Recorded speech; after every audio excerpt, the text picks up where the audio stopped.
네, 시청자 여러분 안녕하세요. 주식상담 전화, 주상전화 목요일에 인사드립니다. 여러분들의 영희정 아나운서 권재은, 아나운서 김세영입니다. 네, 오늘 코스피, 코스닥 양대 지수 모두 소폭 상승하면서 마감을 했습니다. 사실 엔비디아 실적 발표 이후로 뚜렷한 모멘텀이 없어서 어떻게 보면 좀 뜨뜻미지근한 시장이다라고 볼 수 있을 것 같아요. 그러니까요. 엔비디아가 하락하면서 국내 반도체주도 약간은 주춤했지만 네. 반면에 2차 전지나 엔터주가 올라오면서 그리고 외국인의 매수가 소폭 들어오면서 우리 증시 그나마 강보합으로 장을 마쳤습니다. 네, 이럴 때일수록 종목 고민 있으신 분들 더욱더 많으실 것 같습니다. 네, 종목 팔아야 하나 말아야 하나 고민되시는 분들 주저하지 마시고 아래 나가고 있는 전화번호로 연락 주시면 됩니다. 전화번호 02-2000-4919번이고요. 네, 전화보다 문자가 편하신 분들은 문자번호 샵 2034 그리고 유튜브 채팅창도 활짝 열어놓고 있겠습니다. 여러분들의 많은 상담 참여 부탁드리도록 할게요. 네, 그럼 오늘 여러분들의 종목 고민 해결사가 되어주실 네 분 바로 소개해드리도록 하겠습니다. 네, 좌의정에는 이화진 과장 그리고 이지은 본부장 모셔봤고요. 네, 우의정에는 김병진 매니저 그리고 이주호 본부장님 모셔봤습니다. 네 분 어서 오세요. 안녕하세요. 네, 일단 시장 이야기부터 해봐야 할 것 같습니다. 오늘 이제 미국 증시는 휴장이잖아요. 네, 땡스기빙 휴장에도 들어갑니다. 네. 네, 사실 요즘에 미국 증시와 국내 증시가 조금 커플링되는 움직임을 많이 보여줬었는데 네. 그렇다면 내일 우리 국내 증시도 좀 부진한 시장을 예측을 해봐야 할지 좀 잠잠할지. 그러니까요. 이주호 본부장님 통해서 한번 들어보도록 할게요. 내일 국내 증시 어떻게 보실까요? 네, 아무래도 지금 미국 증시가 이제 휴장이고 금요일 날은 또 절반만 또 열리거든요. 그러다 보니까 아무래도 변동성 자체가 크지는 않을 것이다. 이렇게 좀 전망을 하고 있고요. 아무래도 그동안 조금 미국 증시 같은 경우는 지금 마이크로소프트부터 엔비디아까지 정말 강한 상승 나온 이후에 특히 이제 마이크로소프트 같은 경우는 계속적으로 상승세 이어가고 있거든요. 그럼에도 불구하고 국내 증시 같은 경우는 오늘 반도체 대부분의 종목들 좀 약간 조정을 받았고요. 그 외에 이제 특정 섹터, 특정 이슈가 있는 종목들 위주로 수급이 몰리다 보니까 막 그렇게 활발하진 않지만 어쨌든 좀 잔잔했다 이렇게 볼 수 있겠고요. 지금 사실 우리나라 주식 지금 중에 올라오는 것들이 대부분 이제 과대 낙폭 주거나 아니면은 실적에 대한 모멘텀이 있는 종목들 위주로 지금 수급이 쏠리고 있기 때문에 이 점을 좀 참고하셨으면 좋겠고요. 아무래도 내일 같은 경우는 큰 변동성보다는 오늘처럼 좀 잔잔한 흐름이 나오지 않을까 이렇게 예상합니다. 네, 잔잔하지만 그래도 좀 주도해주는 섹터는 좀 있었으면 참 좋을 것 같네요. 그러니까요. 네. 그 섹터가 과연 제약바이오가 될 수 있을지 궁금한데 오늘 비만 치료제 관련 기업들이 또 꿈틀댔거든요. 맞아요. 한미약품, 펩트론, 일동제약 같은 종목들이 상승을 했는데 일라이릴리의 비만 치료제가 출시가 임박했다라는 소식도 있고 네. 이화진 과장님께 여쭤보도록 할게요. 이 비만 치료제 관련주, 제약바이오 섹터가 좀 부각을 받을 수 있을까요?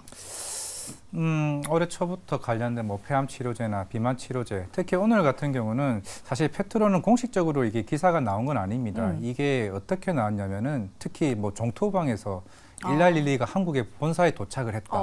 이게 원래 한 2달, 3달 전에 얘기가 나왔던 이슈였고 네. 일라릴리나 아니면 노보노디스크가 펩트론에 대한 기술 이전 계약을 한다는 얘기가 계속 꾸준히 나왔었는데 사실 바이오는 항상 예전부터 그랬던 것 같습니다. 삼천당 제약도 마찬가지였고 대표가 미국 비행기를 탔다더라 이런 이슈가 나오면 시장에서는 좀 급변동하는 흐름이 나왔었고 근데 전반적인 이제 바이오 같은 흐름은 최근에 오늘 뱅크 오브 아메리카에서도 리포트를 냈었는데 내년 상반기에 한국 시장은 그 이후에 내년에만 금리 인하를 3번 할 수 있다 이런 얘기가 서서히 나오면서 네.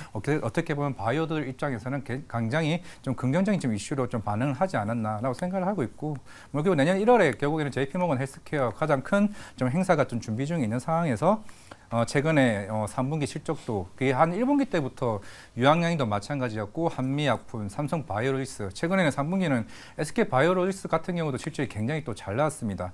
예전 같았으면은 한 2015년 요때쯤에는 라이센스 아웃에 대한 기대감이 굉장히 컸더라면은 지금 우리나라 바이오 업체들 같은 경우는 대부분 의약품에 대한 매출이 본격적으로 나오는 시점 아니면은 글로벌 임상 3상을 앞두고 있는 시점이기 때문에 물론 오늘 아침에도 리포트가 나왔습니다. 결국에는 내년에는 승리를 위한 이제 좀 어느 정도 리빌딩이 좀 되어 있는 흐름이 좀 나온다라고 계산을 했을 때 충분히 내년에는 뭐 유황연 같은 경우도 렉나자가 인상 3상이 마무리가 되어 있을 것 같고 강스텐 바이오텍도 아토피 치료도 인상 3상 내년 상반기입니다.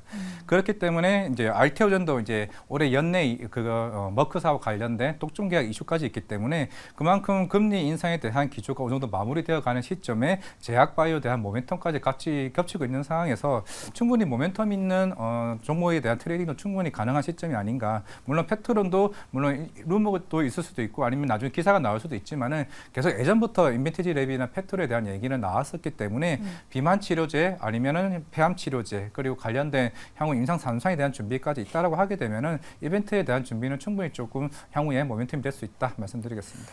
네, 일라이릴리가 한국을 방문했다라는 또 소식이 있었네요. 뭐 치료제 관련 기업들이 올해 하반기나 내년에 이런 신약 결과 모멘텀이 좀 나와준다면 제약바이오에 뭔가 반등의 시그널도 줄 수 네. 있지 않을까 그런 기대감도 좀 걸어봅니다. 네, 그리고 또 새롭게 나온 소식이 있는데요. H&M 본입찰이 오늘 마감이라고 합니다. 근데 한인그룹과 JKL 파트너스가 합쳐서 이 H&M 인수 본입찰에 참여한다는 소식까지 전해드리면서 네. 내일 시장에서 과연 어떻게 반영이 될지 꾸준하게 지켜보시면 좋을 것 같네요. 네, 저희 다음 이슈로 한번 엔터주도 짚어보도록 할게요. 최근에 엔터주 중국발 앨범 판매가 부진하다라는 소식에 하락을 했었는데 맞아요. 오늘은 저가 매수가 좀 들어오면서 반등이 나왔습니다. 아무래도 이제 중국보다는 서부 쪽에서 앨범 판매량이 늘어나지 않겠냐 맞아요. 이런 기대가 나오고 있는데 네. 이지은 본부장님께 여쭤보도록 할게요. 엔터주 과연 다시 살아날까요? 네, 일단은 이제 중국 쪽에 좀 앨범 부진한 거랑 또 2023년에 앨범이 워낙 많이 팔리다 보니까 2024년에 그 앨범 판매량을 넘어설 수 있을까라는 이런 우려 섞인 좀 이야기들이 많이 나오고 있는 것 같은데요. 일단 다른 것보다도 일단 미국 쪽에서의 팬덤이 계속해서 신규로도 들어오고 있지만 확장성이 굉장히 크게 또 가고 있는 부분이 우리가 2024년에는 주목해 봐야 될 포인트라고 생각을 하고요. 특히 음반 쪽도 굉장히 중요하지만 엔터 같은 경우에는 공연 쪽 수익도 굉장히 중요한데 지금 신규로 미국 쪽도 공연할 수 있는 그런 기회들이 아직까지 월드 투어를 하지 않았던 가수들한테도 2024년에는 그 기회가 많이 돌아갈 것이고 또 이미 월드 투어를 하고 있는 가수들 중에서도 그 규모가 더 확장된다는 소식들이 2024년에는 나올 수 있는 가능성들이 많이 열려 있기 때문에 이러한 부분들이 좀 기대할 수 있는 부분이라고 생각을 하고 있고요. 또 미국 쪽을 겨냥한 신입 그룹도 나오는 그런 일정이 있기 때문에 이런 것들을 통해서 2024년에도 모멘텀은 계속해서 이어질 수 있을 거라고 생각을 합니다. 실적적인 부분도 계속 좀 앞으로 그냥 내년에는 별로 안 좋을 것이다라는 게 아니기 때문에 지금 주가도 최근에 조정을 좀 받은 상태라서 부담스러운 가격대는 아니라고 생각을 하거든요. 그래서 저는 엔터주 지금도 괜찮게 보고 있고 내년에도 좋지 않을까라는 생각을 하고 있습니다. 내년까지 성장성 이어질 것 같다라고 이렇게 말씀해 주셨는데 네. 사실 뭐 JYP 엔터 같은 경우에는 지금 4거래 연속 좀 좋은 움직임 보여주고 있고 네. 하이브 같은 경우에는 오늘 6% 넘게 강하게 상승했단 말이에요. 네. 그런데 YG 같은 경우에는 여전히 좀 주가가 미지근한 것 같아요. 그러게요. 뭐 신인 걸그룹인 베이비몬스터 출격도 있는데 네. 주가가 좀 힘을 쓰지는 못하고 있네요. 맞아요. 다음 주에 이제 신인이 데뷔를 한다고 네. 하는데 YG 엔터테인먼트의 주가 흐름은 어떨지 이화진 과장님 통해서 들어보도록 하겠습니다. 네, 최근에 뭐 블랙핑크가 이제 완전체로 이제 영국 버밍엄 네네. 맞아요. 궁전에서 이제 나오면서 네. 이제 재계약이 어느 정도 합의에 이르렀나라는 좀 이슈도 있는 상황이고, 근데 아직까지는 이것도 나와봐야 되는 상황이고, 근데 제가 걱정하는 거는 사실 블랙핑크 재계약이 하는 것도 중요하겠지만은 네. 과연 금액이 어느 정도 비싼 금액을 하게 되면은 일단은 주주들 입장에서는 사실 좋은 상황은 아닙니다. 사실 뭐 블랙핑크도 거의 한 7년에서 8년 이상 어느 정도 충분히 좀 올라온 그룹이고 이제는 베이비 몬스터에 집중해야 되는 좀 상황이 아닌가. 왜냐하면은 최근에 한 명 다현인가 지금 이름이 생각이 안 나는데 한 네. 명이 이제 탈퇴하게 되면서 좀 시장에서는 조금 그런 것도 부각되는 부분도 있고 물론 건강상의 이유라고 좀 할 수도 있겠지만은 그런 자꾸 YG 엔터에서 나오는 이 자본들이 좀 시장에서는 차라리 하이브나 아니면은 JYP 엔터에 대한 부분을 조금 좋지 않나. 물론 이번 3분기 실적에서도 JYP나 이제 특히 하이브 같은 경우는 실적이 잘 나왔었는데 YG 엔터 같은 경우는 그만큼 아티스트에 대한 컴백이 조금 지연되는 이슈도 있고 예전에는 빅뱅이나 아니면 이게 빠르게 이게 앨범들이 나왔었는데 실제로 지금 하이브나 JYP나 이런 것들이 멀티레벨이 굉장히 잘 되고 있는 상황인데 YG는 너무 이제 베이비몬스터가 지연되다 보니까 그런 실적에 대한 이연 이슈들이 좀 시장에서는 조금 조금 시간이 필요하지 않나라고 생각을 하고 있습니다. 네, 알겠습니다. 그래도 다음 주에 27일에 베이비몬스터가 데뷔를 한다고 하니까요. 네. YG 엔터테인먼트 주가 흐름도 계속해서 체크해 보도록 하겠습니다. 네, K-팝 얘기해봤으니까 다음은 K-푸드로 넘어가 보도록 할게요. 네. 뭐 최근에 식자재 관련주, 음식료 관련주가 그나마 좀 시세를 내주고 있는 것 같아요. 뭐 최근에 런치플레이션, 네. 인플레이션 때문에 뭐 식자재 가격이 오르고 있다 이런 말들도 있던데 음식료 종목들의 주가도 같이 상승을 이어가니까 과연 이게 내년까지도 우상향 이어갈 수 있을지 궁금합니다. 이 부분은 김병진 매니저님께 여쭤보도록 할게요. 음식료주 과연 내년까지 우상향 이어갈 수 있을까요? 네, 음식료주 내년까지 전 이어갈 수 있다라고 생각이 들고요. 식료품 판매 같은 부분도 굉장히 좀 잘 되고 있고 전반적으로 이번에 기후 변화 때문에 좀 전반적으로 이제 곡물 생산량이라든가 이런 부분이 크게 증가를 하지 않았어요. 그런 부분에서 음식료 수출은 당연히 또 잘 될 수밖에 없다라고 생각이 들고요. 또 인도가 내년에는 쌀을 또 수출 또 제한을 하겠다라는 얘기도 나오면서 쌀 가격 상승에 대한 우려도 지금 나오고 있는 상황이고요. 국내 또 라면이라든가 뭐 이런 것들이 해외 수출이 지금 9년째 매출이 계속해서 증가하고 있거든요. 올해 같은 경우에는 연평균 20% 이상의 또 상승세를 보였기 때문에 수출 성장세를 보였기 때문에 음식료 업종 기업들은 실적이 너무 좋아서 크게 빠질 그런 룸이 없다라고 생각이 들고요. 좀 하방 경직성이 단단하게 다져졌을 때 그럴 때 매입을 한다면 정말 좋은 투자 선택지가 아닐까라고 생각을 하고 있습니다. 네. 그럼 이주호 본부장님께도 한번 여쭤볼게요. 음식료주 과연 뭐 지금 접근을 해봐도 좀 수익을 낼 수 있는 그런 타이밍인 건지 네. 어떻게 보세요? 네, 일단 뭐 삼양식품 같은 경우는 지금 굉장히 많이 올라왔거든요. 그래서 지금 뭐 이렇게 고점인 상황에서 따라간다. 좀 약간 살짝 부담스럽다 이렇게 볼 수 있겠고요.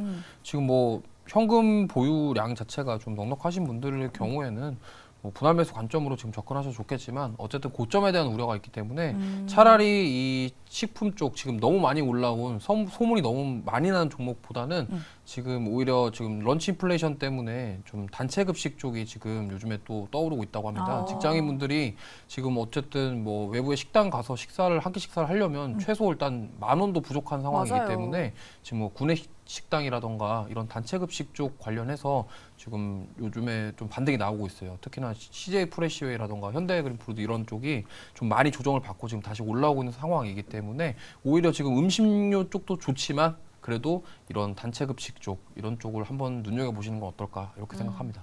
네, 대표 식품주들은 조금 고점 영역을 찢은 것 같다라고 이렇게 말씀해 주셨고요. 다른 투자처도 이렇게 말씀해 주셨으니까 우리 투자자분들 잘 참고해 보시면 좋을 것 같습니다. 네. 자, 그럼 마지막으로 풍력 섹터도 좀 짚어보도록 할게요. 이 영국 에너지 기업이 국내 풍력 기업에 네. 1.5조 원을 투자한다라는 소식이 전해지면서 오늘 풍력 관련주들도 또 대부분 강세의 흐름을 보여줬어요. 네. 그럼 김병진 매니저님 통해서 한번 들어보도록 할게요. 근데 종목들이 약간 음봉 마감을 했거든요. 맞아요. 네. 이 부분 어떻게 봐야 될까요? 저는 장기적으로 굉장히 큰 호재가 나왔다라고 생각이 들고요. 신재생 에너지 같은 경우에는 두 가지 모멘텀이 있어요. 일단 영국이 1.5조 투자를 밝힌 거, 그리고 유럽 의회의 탄소 중립 산업법에 대한 두 가지 모멘텀이 있다라고 생각이 되고요. 좀 설명을 드려보도록 하겠습니다. 일단 영국의 에너지 기업이죠. 풍력 발전 기업 사업을 하고 있는 기업이 우리나라에 1.5조 투자를 한다라고 밝혔고요. 그에 따라서 산업부는 이들 기업의 투자로 우리 국내 이제 신재생 에너지 관련된 부품 기업들이 수혜가 날 것이다라고 이제 밝히면서 전망을 밝히면서 관련한 종목들이 강세를 보였다가 좀 눌렸거든요. 눌린 이유는 좀 장기적인 흐름에서 매출이 나오지 않을까라는 생각 때문에 단기적으로 오늘 이슈에 급등을 했다가 눌렸다라고 생각이 듭니다. 근데 장기적으로는 굉장히 좋은 소식이라고 생각이 들고요. 여러 가지 이유가 있을 거라고 생각이 드는데 두 번째 이제 신재생 에너지의 호재는 유럽 의회의 탄소 중립 산업법 이 부분이고요.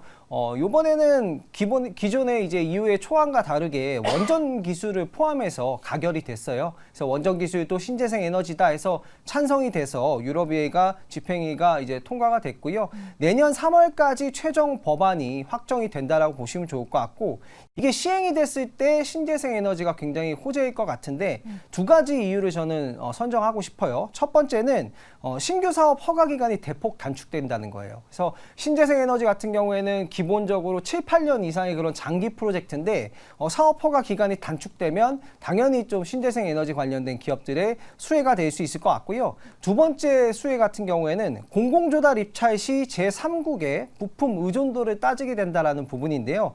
이게 시행이 된다면 제3국이라고 하면은요, GPA 협정에 가입되지 않은 국가의 부품이 너무 50% 이상을 넘으면은 뭐 혜택, 공공조달 뭐 이런 부분에서 혜택을 못 본다라고 보시면 좋은데 중국이 이게 가입이 안 돼 있어요. 근데 중국이 전 세계 태양광 모듈의 77%를 차지하고 있거든요. 우리나라는 정보조달 협정, WTO 정보조달 협정 가입국이기 때문에 이 부분에 해당이 되고요. 유럽에 좀 퍼져 있는 우리나라의 그 CS 윈드라든가 이런 기업들이 좀 수혜가 될 거라고 생각이 되고 내년 3월까지 최종 법안이 나오게 되면 이대로 나오게 된다면은 아무래도 이제 중국의 이제 뭐 신재생 에너지 관련된 기업보다는 한국의 기업들이 좀 수혜가 될 수 있을 거라고 생각이 들고요. 이 부분은 관련해서 계속해서 보시면 좋을 것 같고 이게 확정지어진다면 신재생 에너지 관련된 기업들도 장기적으로 굉장히 좋은 모멘텀이 생긴다라고 보시면 좋을 것 같습니다. 네. 지금 담아봐도 괜찮을 것 같다라고 이렇게 말씀해 주셨는데 그럼 구체적으로 조금 어떤 종목들이 있을지도 좀 궁금한 것 같아요. 네. 유니슨 같은 경우에는 오늘 급등했다가 네. 좀 윗꼬리를 달면서 마감을 했고 나머지 종목들은 그래도 1에서 2%대로 상승을 해줬거든요. 네. 어떤 기업이 조금 좋아 보이세요, 매니저님?